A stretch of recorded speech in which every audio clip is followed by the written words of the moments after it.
Ginawa niyang tourist spot niya. Mabait naman yung may-ari nito eh. Tulong na lang yun. Madami nang dumaan dito. Baka nakasira niya kuya.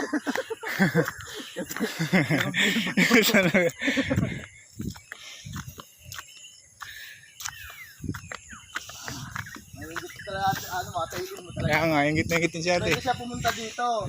Pwede na ako siya pa ulit. Aeroplano na lang siya.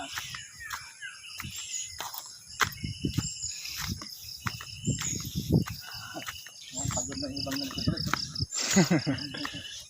Wow, eto na siya. May mga puno na natumba. Pero pag tagbagyo ko, wala masyadong turista dito. Oo, wala. Kasi mahirap na gano'n dito umakyat. Lalo pag yung mga panahon na malakas ang dagat. Oo. Malakas ang alon. Ang pricing na to. Nung huli week, makakita ka ng tao dito. Madami talaga. Mga average sa siguro, mga 400 a day. Wow, napakadami yun. Simula nung May apaw ang doon. Oo. Umaga hanggang hapon. Oo.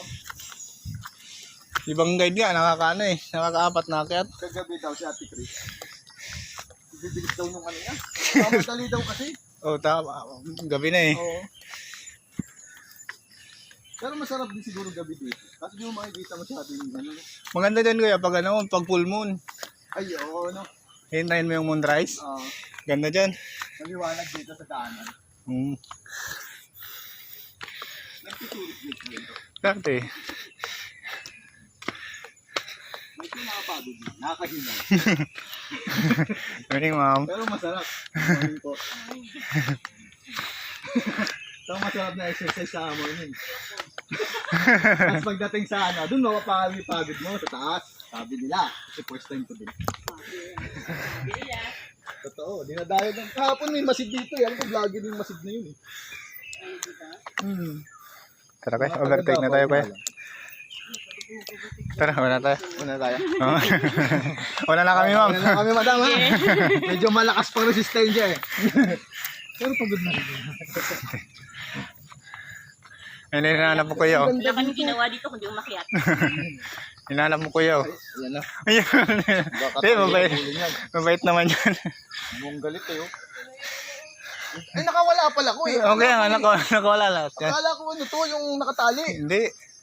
50 ano yan? Ito? Oo, 50 lang. Wala Halos. bang kakatay sa inyo? Hindi atin yan. Diretso lang. Oo, diretso lang. Dami nga ako. Ay, sinasabi ni Gab.